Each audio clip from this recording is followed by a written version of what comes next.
আজকের রেসিপি কাঁচা আমের বার্মিজ আচার। লাস্টে যখন কক্সবাজারে গিয়েছিলাম এই বার্মিজ আচারটা অনেকগুলো কিনে এনেছি, আর তখন থেকে অপেক্ষা করছি কবে আমের সিজন আসবে আর এই বার্মিজ আচারটা বানাবো। আচারটা খেতে অনেক টেস্টি হয়। আজকের রেসিপিটা একটু কষ্ট করে দেখে ঝটপট বানিয়ে নিতে পারেন। রোদের ঝামেলা ছাড়া আচারটা 1 বছর ভালো থাকে। আম কেটে নিয়েছি, প্রথমে খোসা ছাড়িয়ে নিয়েছিলাম আর মাঝ বরাবর কেটে নিয়েছি।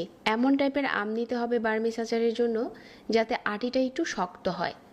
তারপর হচ্ছে এরকম করে স্লাইস করে নিতে হবে। স্লাইসগুলো কিন্তু খুব বেশি পাতলা হবে না। স্কিনে যেরকম দেখতে পাচ্ছেন আমি যেভাবে করে কেটে নিচ্ছি এরকম করে স্লাইসগুলো করে নিতে হবে। আটি একটু শক্ত হলে এই আচারটা বানাতে বেশি সুবিধা হয়। তো এখন হচ্ছে আমের স্লাইসগুলো করে নেওয়া হয়ে গেছে। 1 কাপ চিনি দিয়ে দিচ্ছি।